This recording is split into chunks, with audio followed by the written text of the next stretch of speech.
વેસુ બસ ડેપોના driver ઉતર્યા હડતાલ પર. પોલીસ દ્વારા કરવામાં આવેલ બસ ડ્રાઈવરના સરઘસને લઈ ડ્રાઈવરો હડતાલ પર ઉતર્યા. 200થી વધુ ડ્રાઈવર ઉતર્યા હડતાલ પર.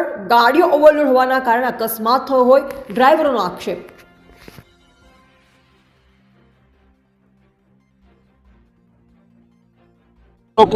જે પોલીસ વાળાએ અને જે સાહેબોએ માર્યા છે જેનો વરઘોડો કાઢ્યો એ હાલમાં પોલીસ સસ્પેન્ડ થવા જોઈએ. અમારો સુપરવાઇઝર જ્ઞાતિ માંડીને ગ્રીન સેલના ડેપાવાળાને તમામ કાયદેસરની કાર્યવાહી થવી જોઈએ.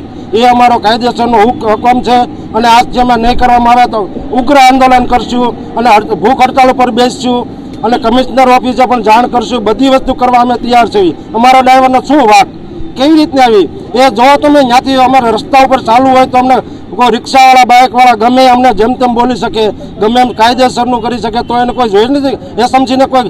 એ સમજીને જો તમે બીઆરટી બસ અમે કઈ જગ્યાએ હાંકવી છીએ, કોઈ જાતનો એને કોઈ વસ્તુ છે જ નહીં અમારા ડ્રાઈવર લોકો ઉપર. તો ડ્રાઈવર ઉપર અમારી બીબી વચ્ચે શું કરવાના? આ લાલજીભાઈની ઘરવાળીને છોકરો બધા રડે છે તે પહેલાં 3 ડ્રાઈવર સસ્પેન્ડ હો ગયા. તો એનો જવાબદાર કોણ છે? કોઈ સાહેબને ખબર નથી પડતી કે અમે શું કરવા માગીએ છીએ. આજથી ઉગ્ર આંદોલન કરવામાં આવશે અને બીઆરટી બસ 4 સિવાય ચાલુ થશે નહીં. અમારા ડ્રાઈવરો છે 250 ડ્રાઈવરો હડતાલ ઉપર છે. પૂરેપૂરા બધા એક સાથે છે અને એક ડેપો બંધ કરવા અમે માગીએ છીએ. બધા ડ્રાઈવરોને અમે હુકમ કરવાના છે કે એક ડેપો બંધ કરો, અમારે ભૂખ હડતાલમાં તૈયાર થઈ જાઓ. ત્યાં સુધીનો અમારો હુકમ.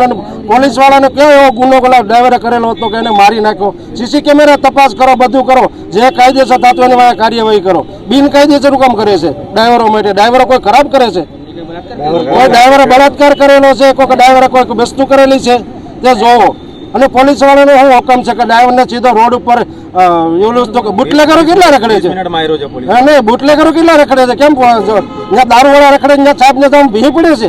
કેવી રીતનું એવું કરે છે? આવું સાહેબને બતાવવું કે આ ખડવાનગરના પુલ હેઠળ દારૂ વેચાય છે છોડે ધારે, તો ત્યારે એને ખબર નથી પડતી. અનુદાનના પુલ નીચે દારૂ વેચાય છે તો ત્યારે એ બધા ડ્રાઈવરો હપ્તો માગીએ છે, હપ્તો ખાવા માગે છે. એ વસ્તુ અમે કાંઈ કરવા માંગતા નથી. અમારો ડ્રાઈવર ત્યાં સુધી છૂટે નહીં ત્યાં સુધી કોઈ વસ્તુ થશે નહીં. એટલે અમારા ડ્રાઈવરે કોઈ એવો ગુનો કરેલો છે નહીં. એ હું ખાતરી બધાને પૂરી આપું છું.